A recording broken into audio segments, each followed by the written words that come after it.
Hey everybody, welcome to the Vibe with Kai podcast. It's your boy Kai. Before you watch today's episode regarding Marvel and the state of the Marvel cinematic universe as it stands right now, and we give all of our opinions, I want to add this disclaimer. This interview and panel was filmed before the news came out about the allegations surrounding Jonathan Majors and everything regarding that situation. There's a lot of information out there, and I want to make sure that we're as respectful to the situation and to the people involved as possible. So we did edit out a lot of different things surrounding Jonathan Majors and his performance within the MCU out of respect for the situation that is happening right now.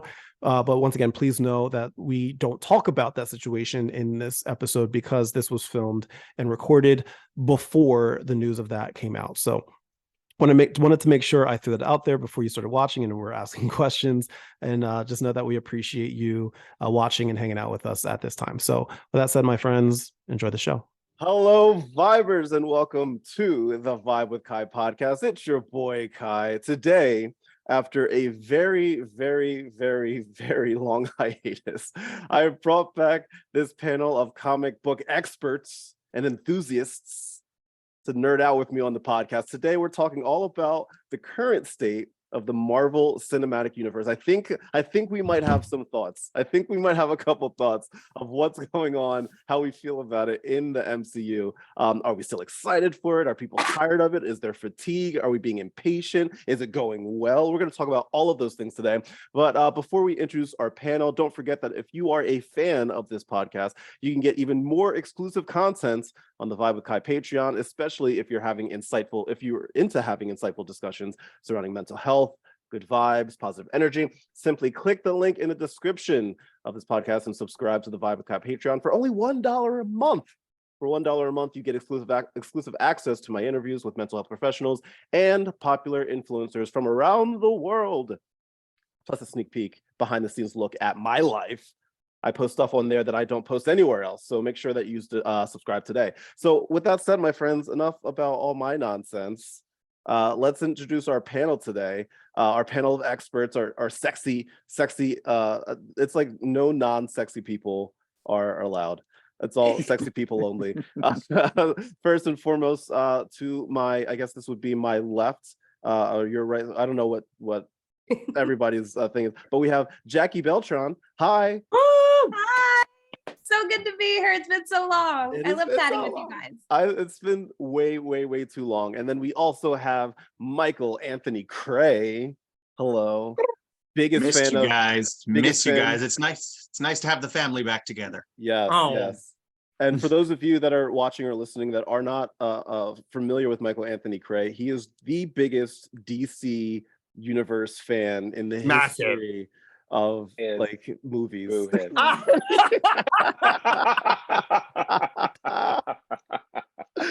Oh my god, I love it. Something happened. Sorry about that. Oh, it's so funny. Then we also have Jonathan V. Polanco. Hello. Yes. I love the hair. Thank you. It's just a bit of chapstick. Instantly warmer in here. Instantly warmer. Though I have to say, in the past, you would always come in with like makeup themed to whatever we were talking about. Yeah, a look. I was ready for that. I mean, you're still serving, but I was trying to go a little bit more butch today. For the next one, this is my incentivification so that we do another one. That's what I'll have to look. I gotta keep them wanting. You gotta keep them on their toes. Work with that SAT word. Go ahead. Love an all-natural look. We love Thank it. you. I know. All natural today. I have to say his skin is always so perfect. The skin is very hydrated and popping. I was gonna say she moisturizes. Still giving. Stay young. Giving. I love it. That's it. And then last and certainly not least, the recording artist superstar. Yeah. Himself, Jared Milian. Hi. This is my favorite thing I do. So I'm very happy to be. This is the most fun I've ever had in my life. So I'm very happy to be back. I just want to quickly plug you because you have a whole ass album that people can buy and listen to you sing, and it's quite good.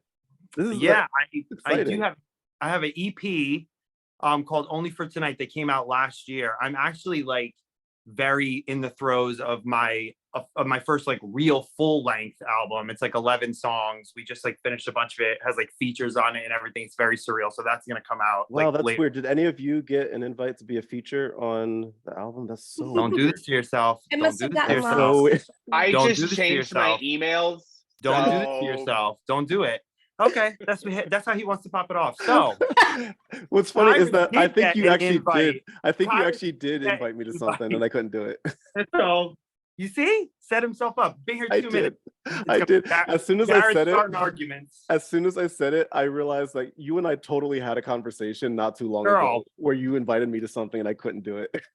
I know, and it's like, you know, the one text message you write back to, you can't be there. So then it's like, now you're like, oh, he's trying to play y'all out. Did anyone? I thought that was the setup. Did anyone else get an invite? I got an invite, but Kyrus. Oh no, no, I'm not like that. I'm not that bad. But yeah, my super gosh. cool. I do like, we have lots of music coming out. Unfortunately, none of it is about Marvel though. So, because I wish I had Where's some the Marvel Scarlet songs. Witch song? I want there I to be know, a Scarlet right? Witch song. Wow. I should do like a comic book themed album for like kids or something, like one of where it's like you could get it in like Borders or Barnes and Noble, like it comes with like a tape. It's like every I sing, but I want to be famous enough, like with a recording album, that I just have it in like a Starbucks. Like it's just like sold in a Starbucks. I don't need to be any more famous than that. That's it. I just want to be able to not have to have a real job. I just want Jared Piccone to be able to go back in the box. I just want to be able to be Jared Milian all the time. That's the goal. Whatever I have to do to do that. I love it. I love it. Well, everybody, you can go get Jared's album. I'll make sure that I include a link to that, to how people can listen in the description after this. So, all right, my friends, let's dive right into this because we have a lot to talk about here because a lot has happened in the Marvel Cinematic Universe since we've last chatted. So, first and foremost, I just want to get your general thoughts on the current state of the MCU. So, Jonathan, I will start with you. Current state of the MCU, how are we feeling? Are we still excited? Are we tired of it? Like what are your thoughts? I am still firmly like a big fan. I definitely think it has tripped up a little bit more. But I think that it's definitely pushing forward to something. It's just we as the audience have all these ideas in our head and they're introducing a lot of world building. It's not just like, oh, here's a new character, no, here's a whole new universe with its own laws and its own ways of doing things. We have to just kind of trust the process and trust that it's going somewhere. And I think at bottom, as much as things are maybe convoluted or not as tight as they used to be, I definitely think that it's still entertaining. I still am in love with the characters that they're introducing. I'm still finding myself being emotionally touched by things that are going on. I'm laughing, I'm crying, I'm gasping, you know, and I'm personally enjoying it. I understand why people are a little bit fatigued by it because of the DCEU saturating the market with trash. I'm so sorry. I'm coming for it. But you know, it's funny. I'm glad that you said that because like I kind of feel a little similar because like leading up to like through the Endgame, from like let's just say Iron Man to Endgame, we had to wait a long time, 5 years, like for all of that. I think it was 10. Oh, Iron Man. I thought you were saying, from Iron Man to Endgame, I believe was like a little over 10 years. Yeah. You know, we had to wait a lot. Now, I mean, we also didn't have nearly as much content as we do now because I think I saw stat like Marvel has released more content in the last like 2-3 years than like the 10 years combined. I was going to say they released, I think, 7 or 8 projects over the course of 2 years. It's been a lot. Which 8 projects we had over the course of like 6 years. Right, previously. exactly. So, Jacqui, what about you? What are your thoughts? Current state of the MCU? I'm always going to give Marvel my money. It's just, but I'm like the prime audience, I feel like, because I'm like a fan and I'm still actively reading comics and all that good stuff. I mean, my main concern is that how long can we push forward? Because the general audience, the people who aren't super interested, are also paying into it right now.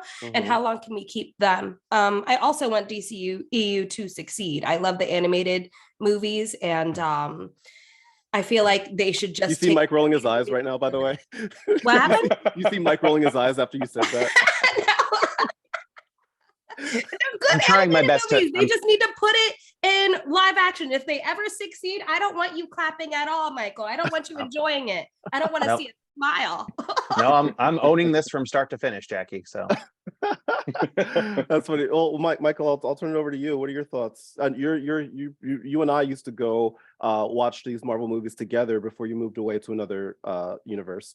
To you moved to the and I miss an area that. that's not by me, and so I took that personally. I miss that very much. That was one of the highlights of my year was always doing that with you.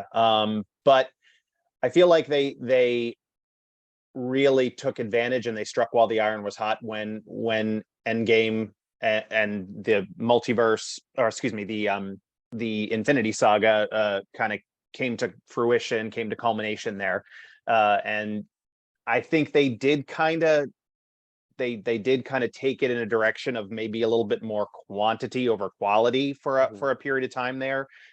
I'm just like Jacqui. I'm diehard. You know, I'm always going to be paying very close attention to all the content, but I do feel like it kind of got a little bit diluted there. I think we talked about that in other panels when all of this first started with the Disney Plus series. I think they realized that there might be a little bit of a drop off. And we're going to talk about that too. Yeah, because like that's we can tell, because they're like, I mean, we can even after we go to Jared, like I'll bring that up next. There's been like a lot of the things that have been delayed now for in my opinion, I think that very reason. So that's a very good point. Jared, what are your thoughts? To unmute myself. So obviously, like, I'm the same as everyone else. I'm gonna keep supporting Marvel. I love Marvel. I think like I'm not exhausted with the content. I'm really not. I'm exhausted with, like, I think the fan base has changed a little bit, and I think there's like a lot of people, you know, I say this all the time, and I wasn't even going to mention it, but I think it's important to always bring up that like Marvel has always been like this like definition of like forward thinking or woke, as they would say. And I think that the original movies like maybe weren't as kind of in your face as maybe they are now. But I think like what I'm exhausted more with is like this idea that like Marvel is playing into some sort of like social commentary by making women more prominent, featuring LGBTQ people. That's exhausting to me. And it almost is like a trigger when I see a new movie coming out, because I'm like, oh, how cool. There's an LGBTQ person or there's a woman lead. And I'm like, I know we're going to hear that they're doing this just for like, it just, once again, and I hate being like somebody that gatekeeps, but it's always like, tell me you've never read a comic without telling me in those moments. So I'm not exhausted. I like that. I think that I've said this to Kyrus offline, where I think that what's interesting to me is I feel like we've changed as a society when we're like appreciating these things and we're receiving them. And I think there are things that happen in the MCU now that are highly, highly criticized, that if they happened in that first run, nobody would say anything. Yeah, so I think I'm sorry, go ahead. You can finish. No, but that's really like, yeah, like I think we're going, I could easily say that there is not one project that's come out since Endgame that I could say I didn't like. There are moments in things that I didn't like, but there's nothing in its entirety that I didn't like. And I would say that I think there's one for me. Don't say yes. Don't say it. Don't say yes, Kyrus. Don't say yes, because I know there's one thing that you don't like. So because it was a terrible movie. It's not a terrible movie. Thor: Love and Thunder. It was not a terrible movie. Was an awful movie. That was I don't think one of the worst movies. Tell him, Jared. I don't think it was an awful movie. I think it had awful moments, 100%. Like, then that's kind of like a lot of them. To the grander point, I think 90 minutes of awful moments.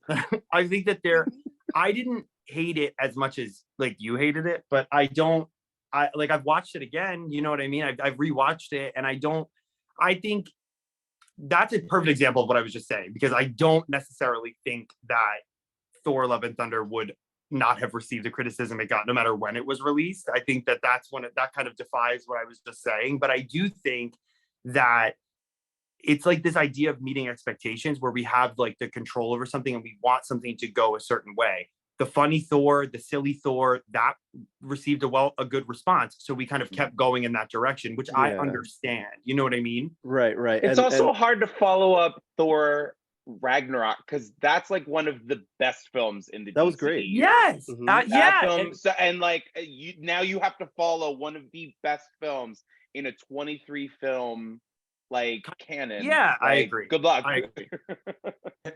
Can I ask you a question, Kyrus? Yeah, of course. Do you think there were any films that were more polarizing in Phase 4 or in the entire MCU thus far than Multiverse and Thor 4? Because I really disliked Multiverse. Right. You really disliked Thor. Right. I don't think we've ever been as fractured Yes, and as we I'm have glad you brought been that up. recently. I'm glad you brought Let's that up open because this I feel like multiverse that, box. Do it. yes, because I feel like what happened within this group when those movies came out is a general view on what happened in the world with these views, right? Because like I thought that like I remember after I remember I think I was on the phone with Jared when I called you after Multiverse of Madness. Yeah, and I right was after. I You were was like like, still in the I project. love this movie. Like I Yeah. thought it was great. And then once the reviews came out, I was like, did we watch the same movie? Right. And so when Michael was like, I was like, what? But then I even read Michael, so many like, people that like but just it's were so even trash Michael about liked it. the movie. Michael liked the movie. And don't take this the wrong way, Michael, because we fought tooth and nail about this. Just like I was saying earlier, the expectations of the character didn't go the way Michael thought they were going to go. For Scarlet Witch you're talking about. Yeah, Right. and Michael's intelligent enough to say, I get why you liked it. This is what I thought. You have a larger fan base that sees something like that and they're like, it's a trash movie. And it's like, right. No, none of the characters, as much as I love Wanda, none of the characters in this film are in this series are one-dimensional. They all have different places they're gonna go. We've all seen series outside of Marvel that were like, oh, I wish my favorite character didn't do that. You know what I mean? Sure. I wish I also feel like a lot of people don't have the benefit of having what we have.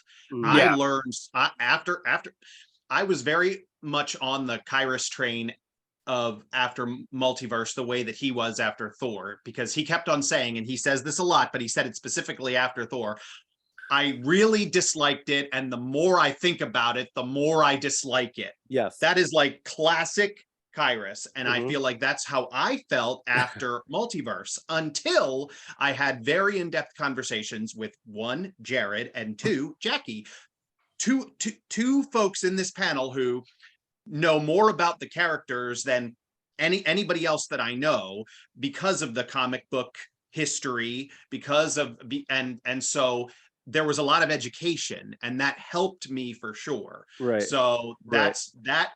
I don't feel like a lot of people have that, and I think that's probably why there's a lot of differing opinions, and some really strong differing of opinions amongst the general fan base. And that's what makes this group great, because we all come from like different sides. Because like y'all know me, I come from like the just movie buff, like general public. Is the general public gonna like this kind of viewpoint, right? Where I know like Jared, Jonathan, Jacqui, you all three of you have like a more thorough background in regards to like the actual like physical comics that come out. So it's always great, like as Michael was alluding to get that insight that I would not have even thought about, and it started to interest me. So like now I'm like, okay, I want to learn more about the physical comic side of things. And no, with that being said, all of this being said, do you think, and Jacqui, I'll start with you on this, do you think that the MCU will ever top the Infinity Saga, like with the big buildup that it had, you know, culminating with Infinity War and Endgame? That was like peak, like we are lucky to be alive kind of thing, like during this type of thing, right? That's peak stuff right there. Do you think that the MCU will ever come anywhere close to what life was like? Like, remember what the world was like after Infinity War, between Infinity War and Endgame? Remember that whole year, what the world was like? Holy cow. Do you think we'll ever get back to that point, Jacqui? You're right. It was a great time to be alive. I mean, it's really tough to say because right now, what I think the most exciting moments that are happening in the Marvel universe right now is when we get little bits where they are trying to keep the genre from being saturated. Like, say what you will about Multiverse of Madness, but we had really, really cool steps into horror there. Oh yeah. And you can see with Thor, they're really trying to, or Thor and most importantly Guardians of the Galaxy, we're seeing comedy being woven into the stories, but my fear is that we're coming down predominantly to a formula. And I've already heard that from people who are extremely fatigued. I've heard one person say, well, it's the same thing and over again. Now, mind you, I definitely debated against that. I was just like, absolutely not. I was just like, Jessica Jones is 100% a rape victim. You know, Iron Man, it has PTSD. At the soul of these characters is extreme vulnerability, but they were represented so powerfully that it really speaks into the heart of these marginalized people or these people who are really struggling through horrible things. It's really, really empowering to see these horrible things happen to people, and they're so powerful that you are just like, oh, it takes your heart away. So you're saying there's been more depth, like the beauty of it is how deep it is in comparison to what we had before.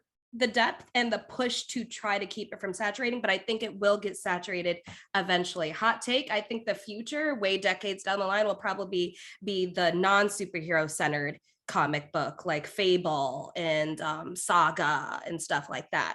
But we'll have to just see later down the line. Right. Jonathan, what about you? Do you think that we'll ever get to that peak again? Yes, I do. However, do I think it will be received as glowingly as the Infinity Saga? Unfortunately not. The biggest reason is back to the point that Jared made, especially in our society. Unfortunately, hey friends, it's 2023 right now, but a lot of people wish that it wasn't. They wish it was 50, 60, 70 years ago and that things were not pushing forward and not advancing culturally. One of the stories that I think they're probably leading towards, I've heard like rumors about it, but nothing's been confirmed. I think that they're leading to the Children's Crusade. You know, like that's now, what is that for those of us that have no idea what that means? What is the Children's Crusade? So basically, Wanda loses her mind. She goes off in hiding, and they have to send the Young Avengers to search for her. You know, I mean, there's other things that are going on there, but that's kind of like the base layer of what's happening. And if anything, the ending of Multiverse of Madness perfectly sets that up. And now 1000%. 1000%. And they're doing Agatha Coven of Chaos. They're bringing in Billy Kaplan. They're bringing in her son. They're bringing in. We've already been introduced to every other Young Avenger except for Hulkling, which is supposed to be Billy's other. Well, Secret Invasion will probably get Hulkling, and either Secret Invasion or one of those Kree things will probably get Hulkling. Exactly, or Captain the Marvels or something, you know. Right. So I think it's leading to that way, but again, that's a story predominantly with LGBTQ plus casts all over the place and female feminine leads. So I think that that's the future of the MCU. I'm sorry, the Miss Marvel series is on par with WandaVision for me. You know, all of the best stuff that has come out to me in phase 5 has been where they've introduced the female protagonist or the LGBTQ plus protagonist, and they've tried to like push it towards that narrative, you know. And I think that is going to be the saving grace of the MCU, but unfortunately I think that's the double-edged sword of that. Is it's a saving grace for storytelling, character building, world building, all this stuff, but also audience perspective. There's going to be a gigantic group of people that are going to hate it just because they don't see themselves in the lead. They'll view it as, oh, you know, like Marvel and Disney has gone woke, and I always laugh at that at that like mindset, because it's like it's inclusion. Like it's not always going to be, you know, cis. Like unfortunately, here's the tea. I love the Infinity Saga, but who were the big three? 3 straight white men. Yeah, and it's wildly, there's so many video essays on this, but the Marvel MCU is wildly capitalist. It's wildly 100%. yes, they're Mhm. inclusive, but like they're literally telling the stories of your precious capitalism that you vouch for every day. So So do I think that it has a bright future? I do. I just think that less and less people are gonna wanna enjoy it because of whatever Right. socio-political fight that they want to be involved in. They don't want to remove themselves enough to say, I'm watching a superhero movie and just enjoy it. Right. I do think that it can get to that height. It's just people need to manage a lot of what they believe Mhm. going into this. It shouldn't be a political commentary Mhm. when you're watching a superhero movie. If it comes out that way and it's for the betterment of our Mhm. society, I'm here for it. But Absolutely. if you're turning the fact that Shuri becomes the Black Panther into a political statement because we're woke, again, as Jared said, tell me you haven't read a comic without telling me you haven't read a Right. comic. Right. But also, But if that it's makes me you woke, know, I if that can't makes help me you as a woke, then person. guess what? Yeah. I'm Then awake. wokety I'm woke, right. woke. Right. Okay. Good morning, everybody. I'm awake. Yeah, You know? exactly. Jared, do you Roll think? Tide, guys. We're Right. Jared, do you think that we'll ever reach that point that we were at for Endgame and Infinity War? Yeah, I don't think that. So I think that the thing about like, and so like millennials and like millennial adjacent people are like addicted to nostalgia. We love it. We love a reboot. We love like a refresh. We love anything like that. So simply, I think that like what was cool about the Infinity Saga was no film, not comic books, not anything, not even regular like, you know, artistic film. No one had done that. It was like unheard of. I remember like when the X-Men movies and the Spider-Man movies were kind of coming out at the same time, my dad made a joke and he's like, so like, where are the X-Men? Like when this is happening to New York City, like with Spider-Man. And in my mind, that we never thought that was going to be possible. So it's like anything like that is going to be exciting. I think that unfortunately for, you know, the kind of like the success of it all, that's one of those things that's like lightning in a bottle because it was just never done in any franchise, not just Marvel, but with those two things happening, I think it's exciting to see all these like worlds kind of come together. So do I think that they will top that? Absolutely. Do I think that we'll get to that height? Absolutely. I don't think that it will be as exciting and as new as the maybe non-Marvel, not just comic books, but maybe just regular moviegoer fans appreciated it. But I think like to everybody else's point, it's really for me, like, you know, all roads lead back to Beyonce. And I think that like, you know, Beyonce made a certain type of music for the first half of her career. And then there was like a huge shift in like the music that she was making. And, you know, there was like this really funny SNL skit where like all of these white people like realized Beyonce was Black. And Yes, it's like I remember whole that. thing. And I mean, it's funny, but it applies here where I think that like what maybe everybody doesn't understand is like in 2008, we were not an audience that could see a gay superhero or a female leading a movie. So the powers that be are like, let's give this to them light. And then as we're like filling it in, it's frustrating to me because it's almost like this like weird backwards appropriation, which is like not the best word to use, but of like a fan culture, because it's like it's so difficult to argue with someone when they're saying something like, oh well, like, you know, there shouldn't be a Lady Thor, or to like what Jonathan was saying, like the Shuri thing, because it's like I don't even want to argue with you, because what you're really just saying is like you don't think women should be strong, you don't think LGBTQ people They're should telling be on themselves. Yeah, They're, so they're it's like telling on themselves, you know. you don't, it's like you don't care that there's like a female Black Panther. You just only want what the way that it looks to you, because I say this and I'll say it publicly, I'll say it privately. Men do not all men, but there are a lot of men that don't like the idea of a young girl. It's just like with gay people, where they don't like the idea of a young girl seeing a woman in power, because immediately that plants a seed in that person's mind where, no, we're not going to be a superhero. But you don't know, a little girl could watch Captain Marvel and be like, wow, I can do anything. Just like a gay person can see somebody in the Eternals and be like, I could do this. Representation matters, not for you all to be like inundated with wokeness, if for lack of a better word, but because when we as gay people in marginalized communities grow up, we are not fed representation. We don't see pathways where we can go.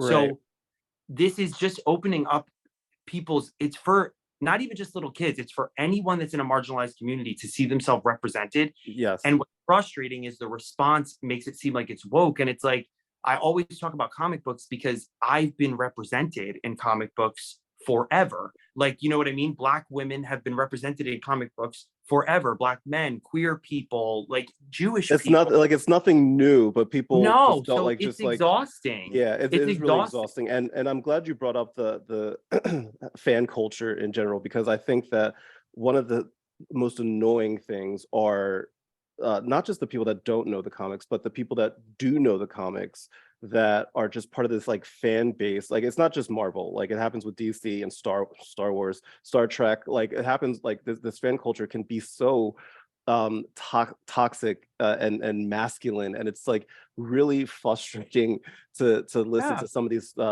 thoughts sometimes. Michael, you named your son out like inspired by you know a Marvel Avenger. So I know for a fact that the Infinity Saga meant a lot to you personally, right? So Yeah. with that being said, will we ever hit that point again that we were at Infinity War and Endgame? You know, I'm gonna always roll with Lord Kevin. And so I put a lot of trust in him. I put a lot of trust in what the studio is doing. I love how we think, always talk about him like he's Jesus. Like, yeah, I love it. no, I mean, he's the reason we're all friends. Yeah, He's the I reason know. we're all here. True. I think that all the pieces are in place to do that. I think that there is a very good chance that it could reach those heights again. I think that they're being very careful. I think at first it was a lot of content, hot and heavy, and I think now they're starting to pull back and rein in and start to really be very thoughtful about how they're approaching it. But I can't say anything any better than what Jacqui and John and Jared said about the content, the fact that it's always been there, the fact that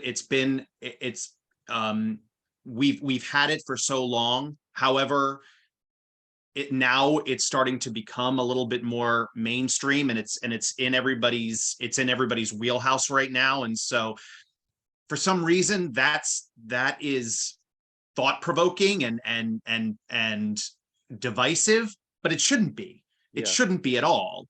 And I think I don't know why the fans of the films and the fans of the MCU don't realize that all the source material is so much older than the films, and it's been around for so long, and queer characters, and they've been there. The content is all there. So why is it a problem for it to be in the films now and to be in the universe now? Because people are tying it in with like these political things that are happening right now. Yeah. Like they think that all of this is happening as a result of like they're trying to take our guns away. You know, like they're it's so short-sighted. It's so short-sighted. That's really, to me, that's what I see. It's the short-sightedness of it all. It's crazy to think, not to like jump in, but it's crazy to think that something as successful as the MCU would have to pander to anyone.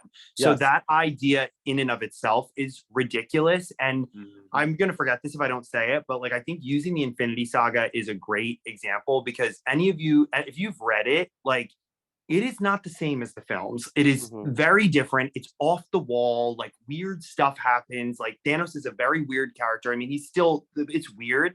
And it's his motivations in the comic are different too, like way different, if I'm not mistaken.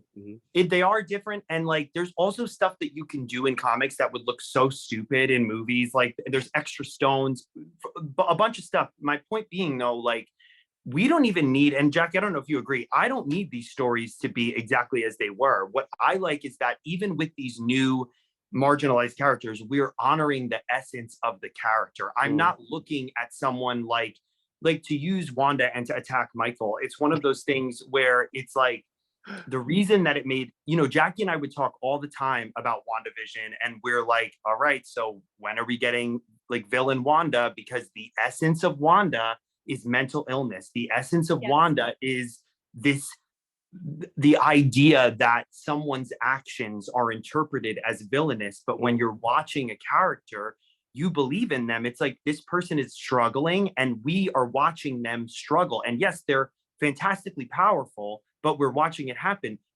Multiverse of Madness doesn't happen by the book anywhere in the comics. Like we don't have really anything like that. This whole but it is true to this character's story. So I'm going to digest it and appreciate it. So it's weird to me because it's like you have these like fanboys that are, you know, which we've talked enough about, these woke hater, crazy, like white boys.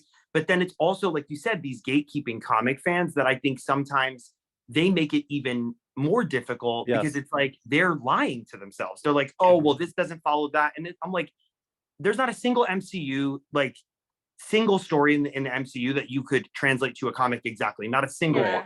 And Jacqui, I want you to respond to that. And I there's something I want to bring up about The Last of Us and how they approached adapting that as well. So Jacqui, I want you to respond to what Jared was just saying. Yeah, no. First of all, like that story arc is so important, and there's nothing that I remember ever being parallel to it, being nothing on mental illness. And the thing is too, is that everybody recognizes that she's hurting and they just are powerless to stop it. And that can resonate with so many people. Like, you also like the same thing. It's like, you can't help them. So yeah, now, the thought that it's gone back for years, right? The thought that comic book movies are not thought evoking, as we as a society are constantly arguing after just about every Marvel property. Like there's always a heated debate between people, just like, oh, it's too woke. Oh, it's doing this. And you're literally having thoughts. It's literally opening discussions in society, which is why like old comic books hold so much value, because they literally are pop culture. They are paper documents of thoughts and feelings of the time period. So I mean, I don't understand the woke negativity around comic books, not at all. Right. And now since the last time that we spoke, a lot of TV shows and movies have come out. So what I want to do, I'm going to go through each movie and TV show. And what I want from you, I just want you to give a number rating, 0 being ugh, and 10 being yay. Okay. For each one that I go through, we're going to start with the movies. We're going to start with Black Widow. So Michael, scale of 0 to 10, Black Widow. What is your rating? 4. 4. Jonathan? Smash. I thought you were doing smash or pass. Sorry. Okay, so I actually kind of like that better. I think we want to do smash or pass better. So okay. So Michael, Black Widow, and by smash or pass, we're talking like whether we liked it or not whether we would have sexual intercourse with characters, even though that might play a factor. Who knows? Don't leave anybody out. Don't leave anybody out. If you want to do that, right? You do you. Michael, Black Widow, smash or pass? Pass. Pass. Jonathan?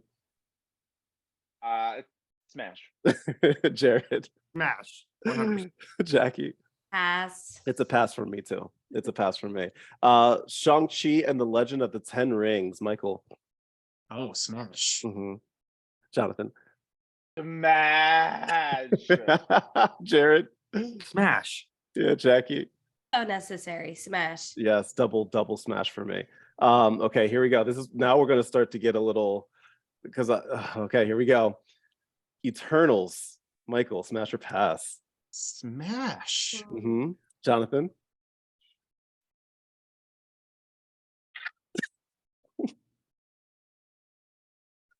Smash. Smash. Jared? Smash or pass makes it harder. The numbers are easier.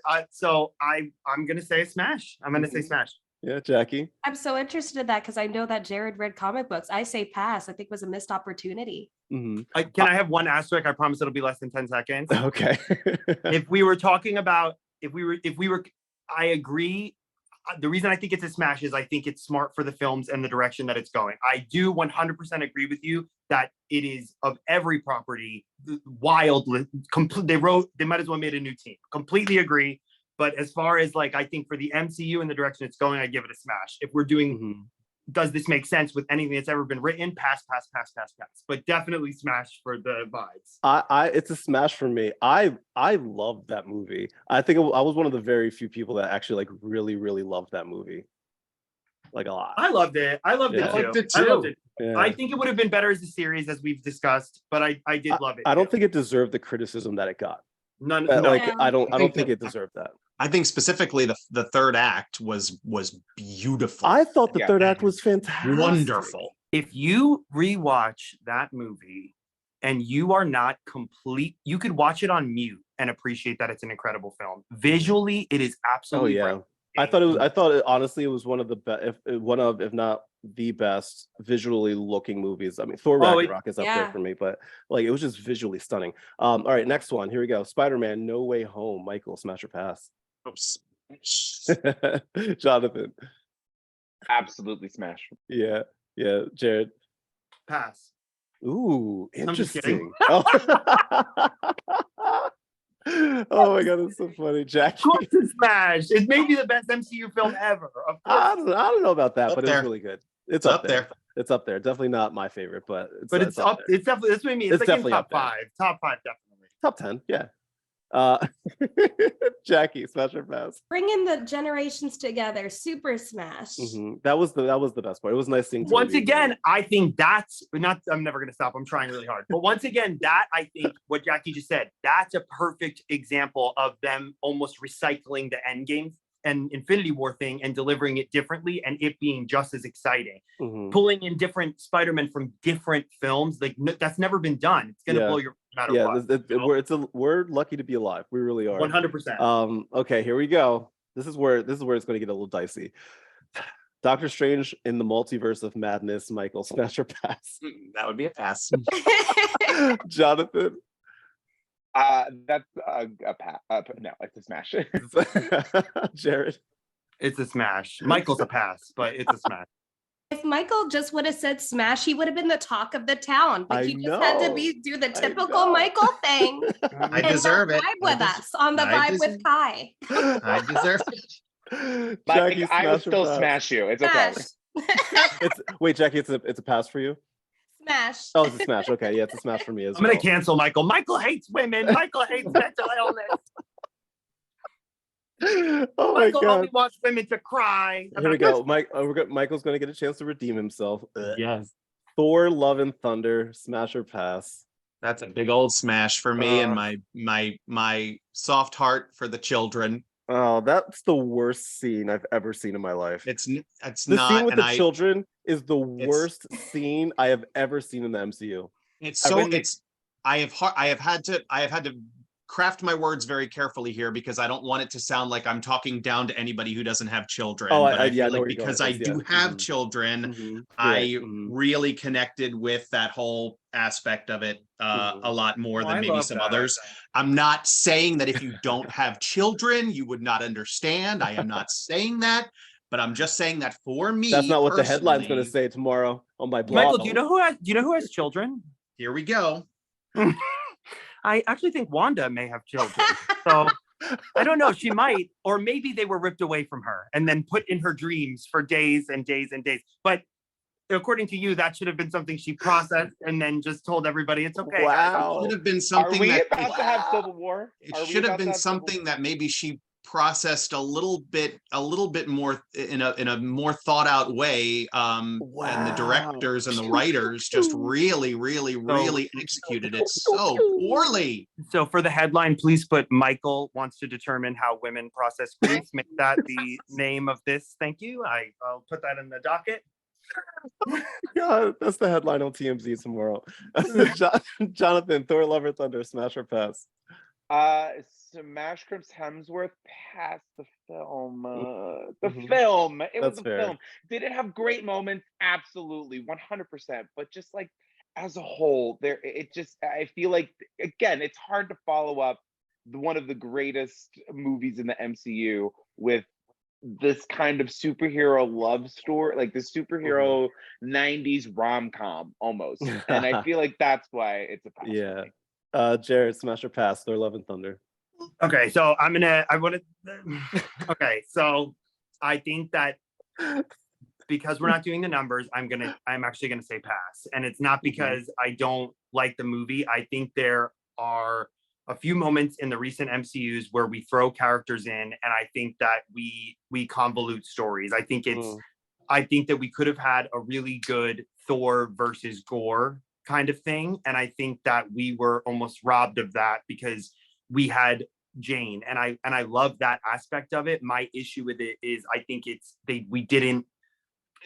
I just think we could have, it's like to come in and then to come out. I think there's like, it almost felt like it played into that woke thing where it's like, we could have given that character so much more. And I think that what we did was almost made it look like we were throwing her in just to appease like a fan base. So I'm going to give it a pass, which is hard for me because I do like the movie. Right.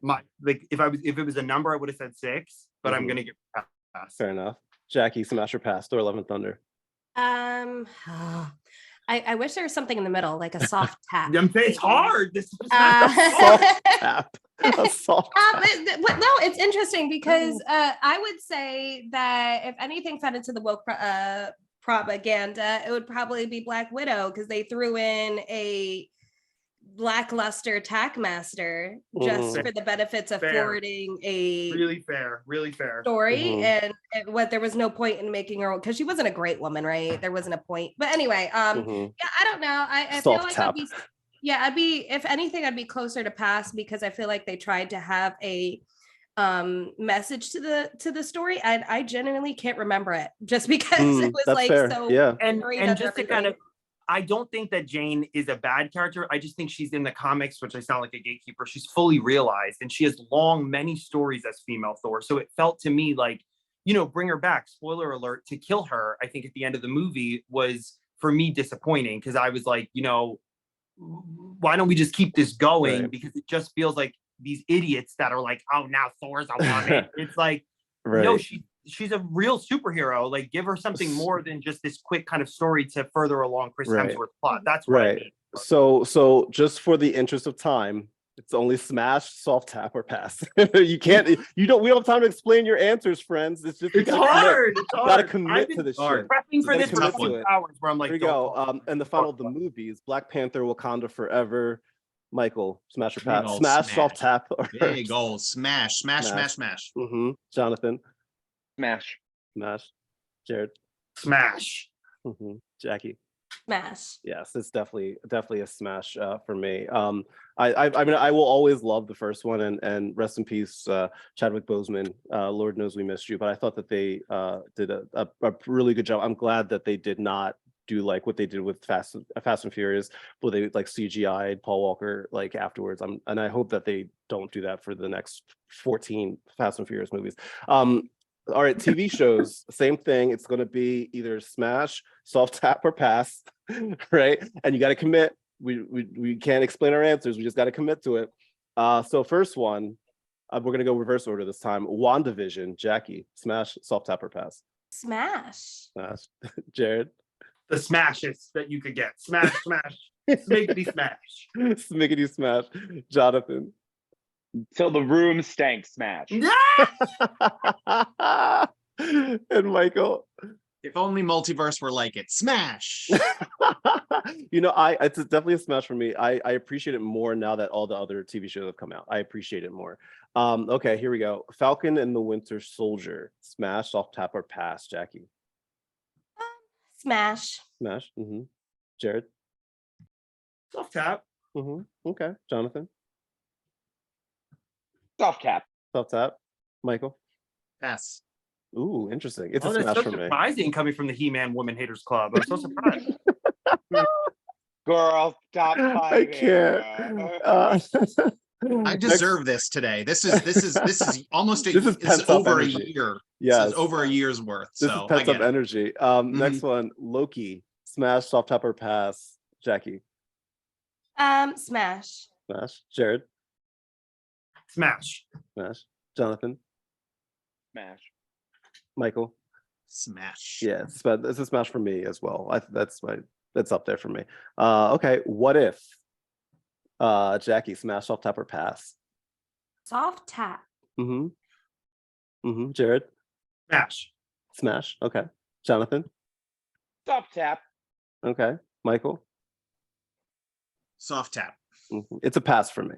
I appreciate it, but it's a pass. That's crazy. You loved it so much when it came out. I liked it a lot.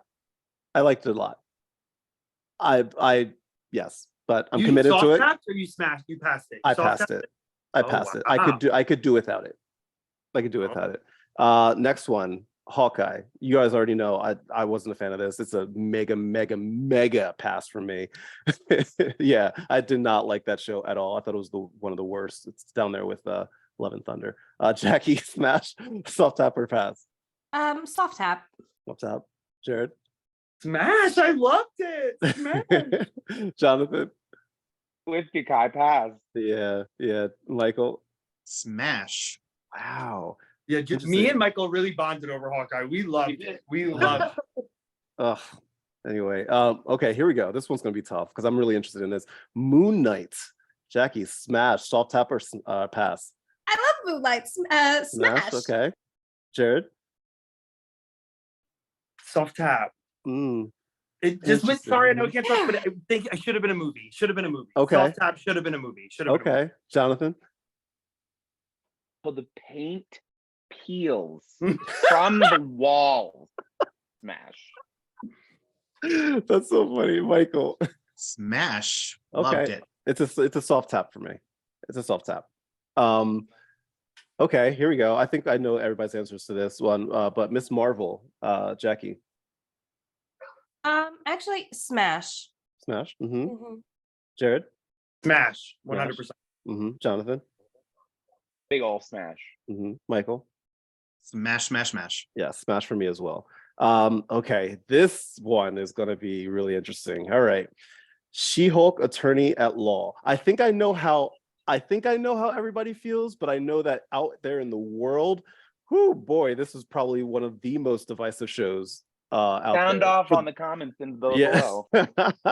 So Jacqui, I'll start with you. She-Hulk attorney at law. Pass. Pass. Okay. Jared? Soft tap. Soft tap. Okay. Jonathan? Started as a smash and then ended in a soft tap. Okay. Michael? There you take my answer, John. Yes, the first 6 episodes were a smash, and the last one brought it. The last one was a hard pass, so I guess overall soft tap. I think I'm one of the very few people that loved that show. I thought it was awesome. I loved the last episode. I loved it. I loved every second of it. I thought that was great. 2 more, and I loved both of these, but we'll start with Werewolf by Night, the special. Jacqui, what are your thoughts? Smash. Yeah. Jared? Smash. Wanda agrees. Smash. Jonathan? I will always smash a very gothic type of entity. So, yeah. Smash. Michael? Pass. No need. Okay. All right. I thought it was surprisingly good for me. So cool. I thought it was cool. I went in being not excited for it. I don't need to see more of it, but I enjoyed it. I didn't hate it by any means. So I think it's going to be a soft tap for me. I did really enjoy it though. Oh well, I mean, this one wasn't on the list, but talking about it just made me think of it. I Am Groot. Jacqui? Pass. Jared? Pass. Jonathan? Just a soft tap for my nephew AJ because he's obsessed with it. I have so many videos. I'll send them to you. Michael? Pass. Yeah, it's a pass for me. It was cute, but I don't need it. And then last, certainly not least, the Guardians of the Galaxy Holiday Special. Jacqui? Aw, soft tap. Jared? Soft tap because of Chris Pratt. Wait, you know what's funny? I was in Universal Studios and I went on the Velocicoaster, and obviously Chris Pratt is everywhere on it because whatever. But I found it really funny that all the thoughts surrounding Chris Pratt.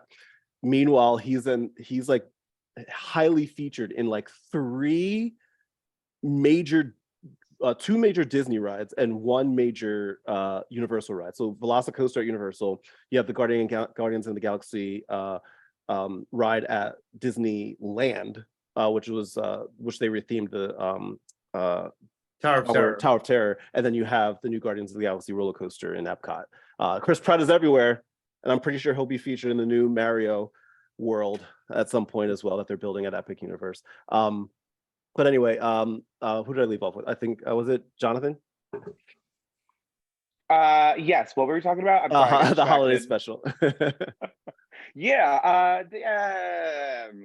Pass. Pass. Okay. Michael, It was a smash for me. smash. Yeah. Okay. All right. Fair enough. What So, about Quantumania? That's not phase Ah. 4. It's not phase 4. We're going to talk about phase 4, but that was not phase 4. That's phase 4. So actually, that's like brief thoughts on this here. Actually, the literal next question is, how are we feeling about the beginning of phase 5, which kicked off with Ant-Man and the Wasp: Quantumania? I enjoyed Ant-Man and the Wasp. I thought it was perfectly reasonable. I don't think it sucked. I feel like I saw a lot of like TikTok videos and reels of people like, oh, that movie freaking sucked. I didn't think it sucked at all. I understand people's criticism of it, so like some of the criticisms, but I enjoyed it. I thought it was good. I enjoyed the time that I had at the theater. Jonathan, what were your thoughts on Quantumania?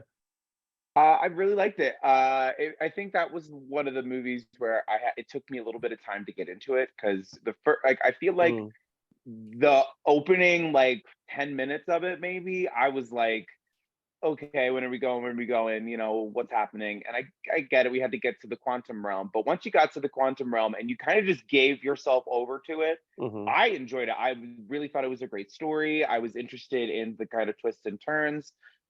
We talked like a little bit separately in the group about like MODOK. And I think that was maybe for the fans, the more polarizing experience, because it's vastly drastically different to what the source material is. And I think that was maybe kind of the one moment where it faltered, because again, I think that with the CG trying to figure out how do you make MODOK work, but I think they did the best that they could, and they made it kind of, you know, work with the realm. I thought MODOK was silly, but I didn't hate it as much as some people like did. I laughed when he first took the mask off. I was like, but like, I got over it really fast. Yeah, and I think the ending of the film is so good. Like, you know, it's funny because that's the one thing I did not like. I thought the ending was awkward. I thought it was so good. I thought it was, well, the reason I liked it is because it was different. You know, like I'm tired of the same thing. And yeah, is it crazy ants? But like that's the fight scene, like the final fight scene, I didn't mind. I'm talking like the end of the movie, like once they I love, spoiler apparently alert, you don't make deal it back with mental health, because when he was walking down the street and was like, oh my god, everything's fine, but what if it isn't? Oh my goodness. And he just got lost in existential dread. I was like, felt all fair enough. Okay, fair enough. Jared, what were your thoughts on Quantumania? I really loved it. I agree with like the MODOK stuff. Like MODOK is like a weird character for me. I don't really like him in the comics either. I think that but I think that he, like I said this kind of in our group chat, he's like basically like the Trump of like the Marvel comics. He's like that kind of like a vibe. And so I think I didn't hate it as much as Michael did, but I don't mind the MODOK thing. But I felt like it was unnecessary. I think, like, you know, to speak to my earlier point about like millennial adjacent loving nostalgia, Michelle Pfeiffer in a superhero movie for me is like, I do like, that's like a fully committed Michelle Pfeiffer too. Yeah. So for me, I said this to you kind of right after the movie, as much as I love them, I don't really think I would have liked it a little bit more. Yes, Catwoman. I would have liked it a little bit more if just Janet, Cassie, and Scott went to the quantum realm. I think that when the movie was called Ant-Man and the Wasp was in it. Yeah, so sure. I think every time we went to Hank and Hope, I was like, okay, so like contractually we have to see these people in the movie. I'm like, but I want to know about Kang and Janet. Like that's what I want to see. I want to know how that happened. So I thought the good parts were really good, and I thought the bad parts were really bad. Okay. What was the bad part for Darren? For 57 times. I hate Darren. You said it yourself. You laughed the first time. Sure. I did. I chuckled the first time too. And then the 57th time my eyes had rolled back into my skull so far that I, couldn't handle it anymore. But I thought that it really felt immersive. I thought, to Jonathan's point, the world, the quantum realm was really immersive and really beautiful. And I loved spending the entire film there. I loved seeing Michelle Pfeiffer focused. I loved seeing kind of Michael Douglas kind of fade into the background a little bit. So that part was great to me as well. Right. Jacqui, what were your thoughts, Quantumania? I really liked it. I feel like, I feel like they will, but I feel like there needs to be more, because we've all seen the I'm all powerful, I don't want to do this, but if I don't do this, something worse Yeah. will happen. We've already seen that before. So for this final section here, what I want to do, there's some various just small pieces of MCU news that I'm going to throw out there, and you're just going to tell me whether you care or whether you don't care, like whether it's you think it's important to like whatever in your life and your thoughts on the MCU, or whether it's just like yeah, sure, whatever kind of thing. So we'll go around again. Michael, I'll start with you. Lawrence Fishburne recently announced that he will be returning as his character from Ant-Man and the Wasp in season 2 episode of What If. Do you care? No. Jonathan, do you care? No. Pop off, sis. Jared, I do you care. care? Yeah, I care. I love Lawrence Fishburne, so I care. I care. Yeah. Jacqui, do you care? I forgot who he played. He was the father of Ghosts. I think he was the father. That was the father, right? Yeah, he was Ghost's father. Oh, he's the okay. Well, that shows how much I care.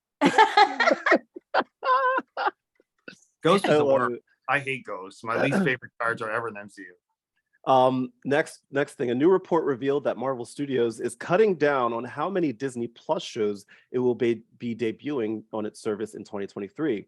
Marvel Studios and release dates have not gotten along recently. Just the other day, Disney Plus removed all of the release date windows for the MCU's Phase 5 projects from the service. Additionally, The Marvels was pushed back 4 months to November, and What If is officially delayed, potentially back to 2024. Sadly, it seems like these delays are not going to ease up anytime soon. A new report from Variety revealed that several upcoming Marvel Studios Disney Plus series are delayed. That includes Sam Jackson in Secret Invasion, Echo, which is a spinoff from Hawkeye. Then you have Loki season 2, which was supposed to debut in summer 2023, and it's looking like it's going to be fall of 2023 instead.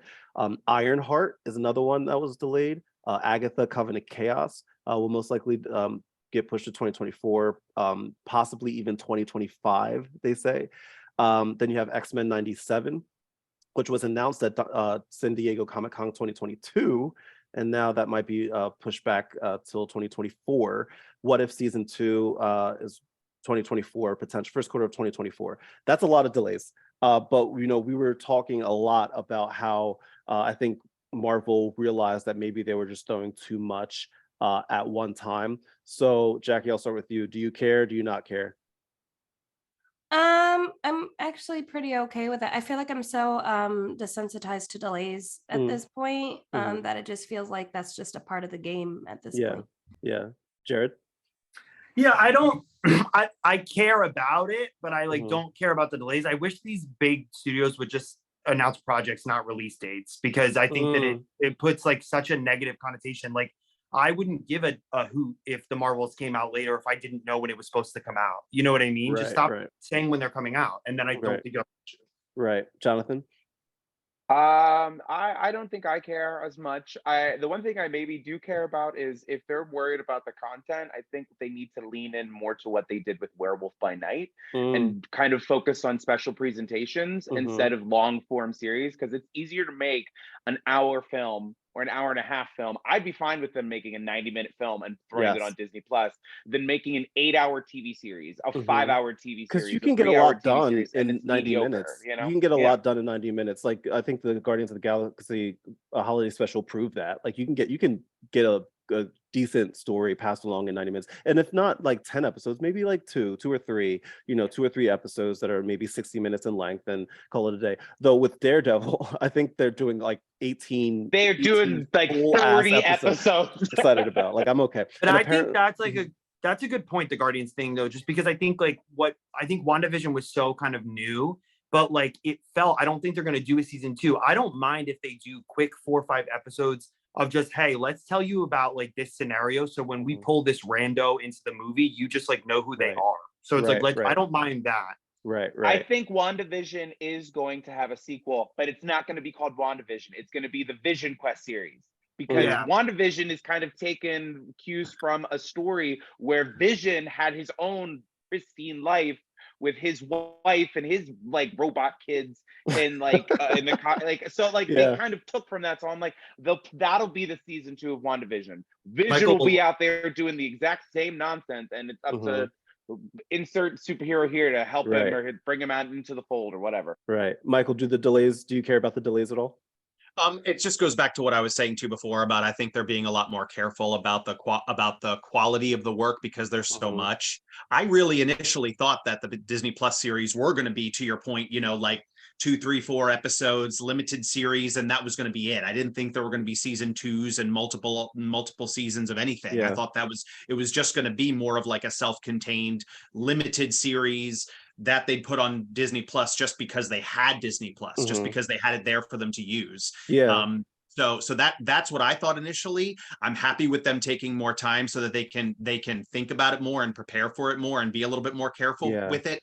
And like I said, I'm okay with it. I trust it. And Jared made a fantastic point about just don't tell us when the release dates are going to be. Just tell us that it's coming, but don't tell us when. Right. Because it sets people up. It's like the expectation thing. And I think like, it's just one of those things where like these series are really great, but we now have had so many of them that we are all, even just this friend group, like I said earlier, it's like we see something like Eternals or Moon Knight and it's like we're spoiled because I'm like, why did I watch a 2-hour movie and I still have questions? That could have been a series. Why did I watch one story in a series that could have been really condensed into a movie? It's like it's kind of just keep it clean. And I think that they are going to go that route because I think what was that TV series that Don Cheadle was doing as Armor Wars, which was supposed to be a TV series, which they're now making into a movie instead. I love that. Like I think that if from what reports were saying, Kevin Feige kind of like one of the reasons that the quality was down just a little bit was because Kevin Feige stepped away to focus on other, like he was still there, he was still our Lord and Savior Jesus Christ, but he's like stepped away for like a little bit hands-off approach while other people were working on it so he can go focus on a Star Wars movie, which is not happening anymore. And now he's back in the fold being like, okay guys, let's get our shit together. Because didn't they fire someone? So that was actually the next thing. I was hoping you were going to talk about this. So let's talk about that now. So she was one of the presidents at Marvel Studios, Victoria Alonso, was fired by Disney after Victoria Alonso, one of MCU's top creatives, vacated her position at Marvel Studios. New details were revealed about what actually happened between her and Disney. It's no secret that Marvel Studios has had some struggles at the start of 2023. Ant-Man and the Wasp: Quantumania opened to less than desirable results at the box office and a number of delays on Disney Plus. Some of that came to head in recent days as a top Marvel Studios executive, Victoria Alonso, left her position with the studio, ending a 17-year run alongside MCU's top brass. It says Variety shared new information about her shocking exit from Marvel, noting that she was fired from her position as Marvel Studios president of physical and post-production visual effects and animation production. And I find that very interesting because there were other reports stating about the working conditions of the visual artists on MCU movies. Do we care, Jonathan or Michael, since you brought it up? What are your thoughts? Do you care? I'm glad we're talking about it. I do care because I think it was very telling. The timing of it all was very telling. So I can only imagine that it's either some elaborate PR scheme, because for them to basically place blame on this woman for the woes of the visuals and the negativity that's surrounding. She's an easy scapegoat, right? Yeah, exactly. So it's either that, or there is some truth to it and there is some validity to it and they're trying to maybe make amends for it. I personally believe it's the former. I think that this woman, Victoria Alonso, who kind of came up through the ranks of the MCU. I think she's been she part was of like since Iron Man, the first Iron Man. She was that's right. And I think she was some random, assistant producer, and then she worked her way up all the way to the VP ranks.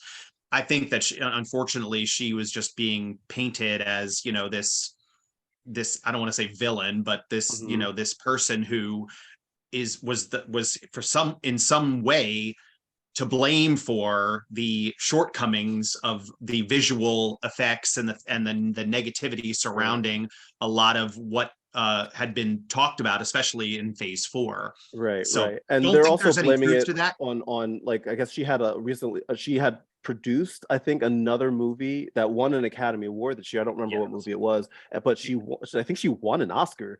Yes. And apparently what Disney is saying, I don't like, obviously we don't know the truth behind any of it, but what the reports are saying is that she never asked permission from Disney to go work with another studio on this, and she's like, wait, what? I'd heard that as well, and I can't imagine that that's just Disney being butthurt about her going to do, focus her attention somewhere else, but yeah, you never know. Yeah, it stinks that that's what it's come to. Does anybody else care about this or want to say anything about it? Yeah, I care. I mean, I think it's always a little jarring when like a woman that's high in power is like fired, because you're kind of like, but I do think that like if we're removing kind of that aspect of it, and if I think the most consistent legitimate complaint in the most recent projects has been like shitty visual effects, and I think, sorry for cursing, and I think that like it sucks if you're in charge of that. I'm sure that like perhaps that like maybe it wasn't exactly her fault if it's a legitimate kind of layoff or firing, but I do think that like when it was a consistent complaint in multiple projects that, I immediately thought of you, Kyrus, from like that moment that you hate in Thor. And it's like, so for me, I think that I just hope, A, this is selfish, but I hope to put another woman in that position. Yes. And B, yes. I hope that if it was a legitimate reason. And she is Hispanic too. I think she's Hispanic. I'm sure, I didn't want to assume, but my thing is like, if it is a legitimate reason for letting her go, whoever you replace her with better knock it out of the park, because I don't want you to then blame it again on something else. They've talked about the working conditions. They've talked about the dates. So if you're letting this assumedly Hispanic woman who's in a massive position of power go, it better be because she wasn't doing her job and not because you're blaming her for your lack of a work life, absolutely, of good working conditions. Absolutely. Allison Little, I see that you sent some stars. Thank you so much for the stars. I don't know if you guys remember, we are live on Facebook, so people have been chiming in and watching. Thanks, Allison. Allison Little, thank you so much for sending the 500 stars. I appreciate it. So of course we're ending this discussion with James Gunn, of course, because like I find this so interesting that he is. James Gunn is now the head of Michael's favorite, the DC universe, right? But he also still has a movie coming out this summer, a major movie that's I'm going to assume ending the Guardian, at least this iteration of the Guardians of the Galaxy. So he's pretty much promoting two different things with two different studios right now. They did just release, I think it was yesterday, that Guardians of the Galaxy Volume 3 will be 2.5 hours long, which is the longest of the franchise as well. So all I'm going to do is I'm just going to throw out the name James Gunn, and I just want to know your thoughts. Jared, I'll start with you. James Gunn, go. I've said this before, and maybe I can articulate it quickly. I was very turned off with the whole Guardians of the Galaxy 3 thing. I think that they're all great performers. I felt like the Guardians of the Galaxy was this cool kind of niche thing that they were like bringing out, and then when he was held accountable for things, regardless of your opinion of that, I thought that the whole kind of like hullabaloo around it was weird. I thought that they all made really weird statements. It was weird to me. I'm like, you guys are not doing Casablanca. This is the Guardians of the Galaxy. Like, please stop. Like, these characters are bigger than you. And I think that I like DC more than others, but I think that for me, I feel betrayed by them. So like, I don't care if James Gunn is going to take it over and start all these new stories, because the precedent that they've sent is that if that doesn't work out, they're going to trash it. So why should I get attached to any storyline or any character or any head of studio, because they've not earned any fans' loyalty that they're going to continue anything. Snyderverse, prime example. So look at that. Pop off. I love it. Jacqui, James Gunn. You're on mute, Jack. No, I got it. So, from like a artistic perspective, I look at James Gunn's portfolio, right? So like he has done not only Guardians of the Galaxy, as of recently, it looks relatively the same. Like he has like a comedic look to it. And then there's like also these like this old rock music in the background. But we also have Brightburn. We also have Scooby-Doo way back in the day. Oh my God, we also Brightburn. That's so good. I forgot about Brightburn. Yeah, we have Brightburn. We also have the Belko Experiment, which me and my fiance are huge That's a horror James fans. Gunn movie? Yeah, it's in his movies I and didn't realize that. TV shows is the Belko Experiment, Scooby-Doo. So he does have the 13 Ghosts. He was a under I writer love on those 13 projects. Ghosts. So what I'm more so interested in is one, his portfolio and how can he make this better, because nobody wants that job. Nobody wants to be ahead of DCEU. I want it to win. And, especially like his project that he announced on Green Lantern. That's really exciting. Or Themyscira. I just, I want to see it done well, and prayers to him. That's what I will say. He has a tough job. Definitely has a tough job. Jonathan, James Gunn.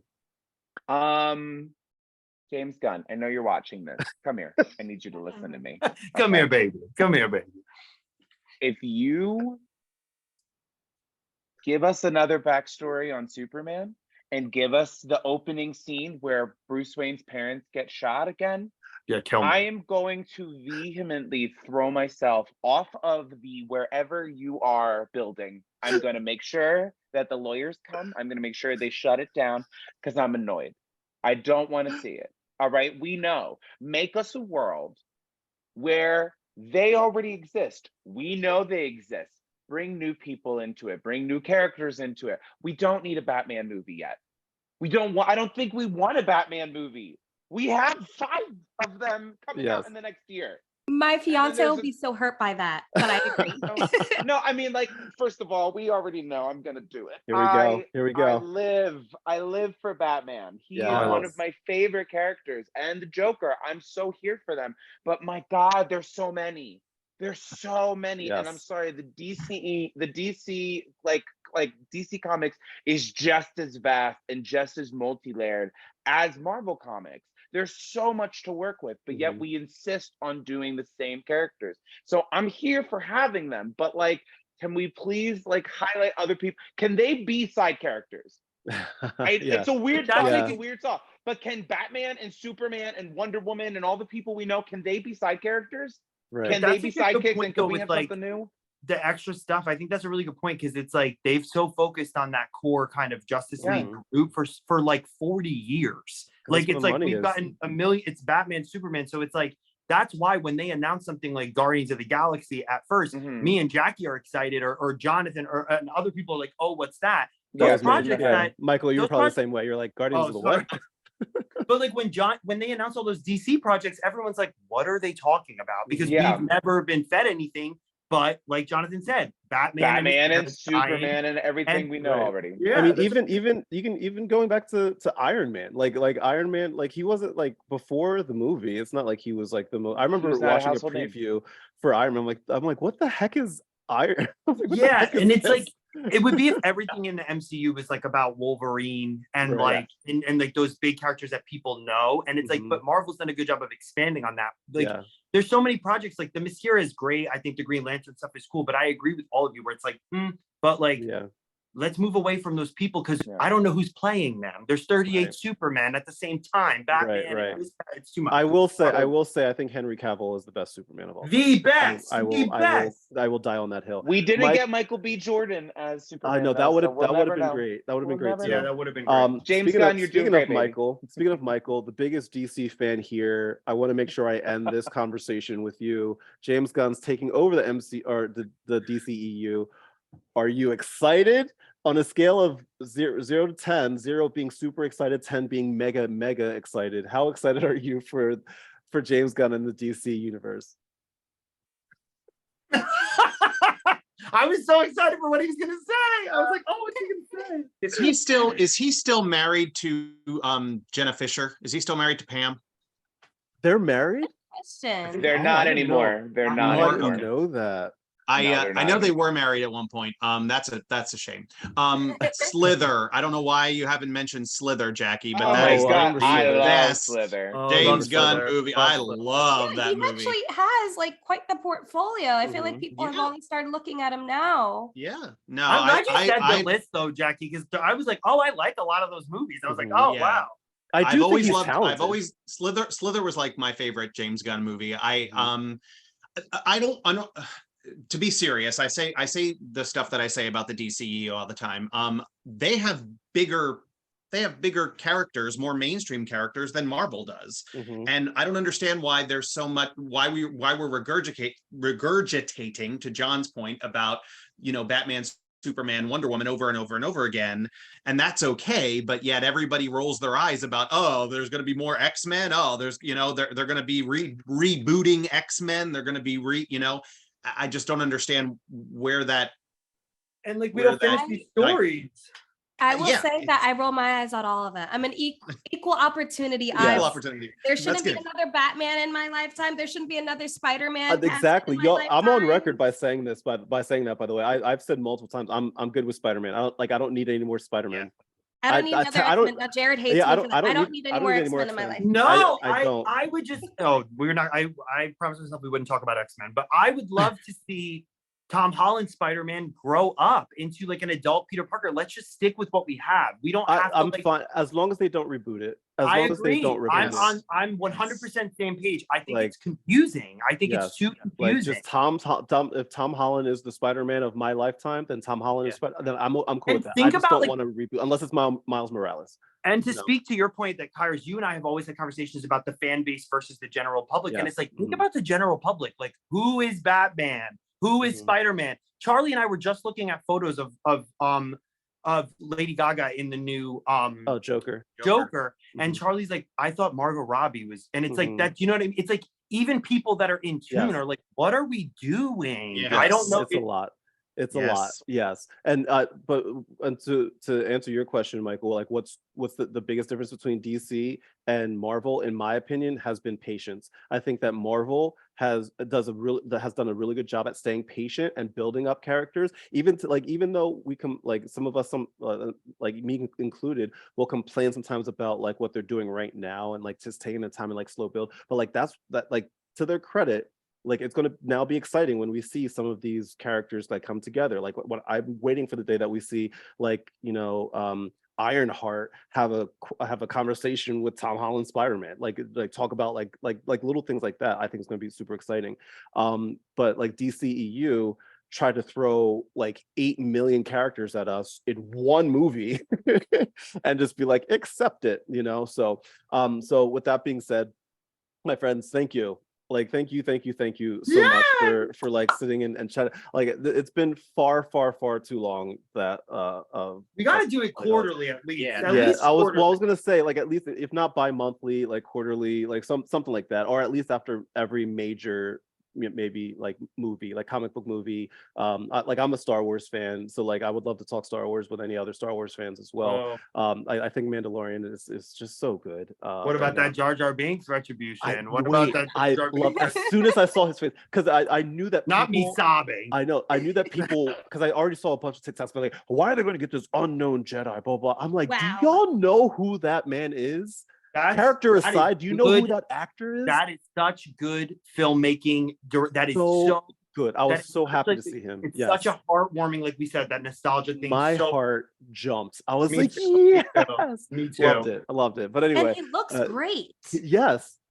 And to have him in such a, like, and this is spoiler alert, but to have him in such a very important role of like saving one of the most important characters in Star Wars lore right now. He's responsible. Such retribution. Yes, Such pop retribution. off. Absolutely. With that said, thank you guys for hanging out with me and spending your day with me. It's been way too long, so let's plan the next one, because we talk every day anyway. So thank you, Literally. Michael. I know, like every single day. Thank you, Michael, Jared, Jonathan, Jacqui, for joining me today. If you're watching or you're listening to this episode, please be sure to subscribe or follow for more stuff like this. I talk a lot of mental health stuff, but like I get to nerd out about stuff like this all the time. So if you're into like nerding out with me, then come join us. And you can subscribe to me on the Patreon Patreon, $1 a month, especially if you're into having conversations like this. Simply click the link in the description and subscribe to the Vibe with Kai Patreon, only $1 a month, and you get exclusive access to interviews that I do with mental health professionals and popular influencers from around the world, plus a sneak peek behind the scenes at my life. I post stuff about me that you won't see anywhere else, so subscribe today. To my panel, thank you again for hanging out with me. To everybody at home, thank you for watching. Thank you for listening. I will catch you next time. As always, Vibers, much love, good vibes, and I'll see y'all later. Bye. See ya.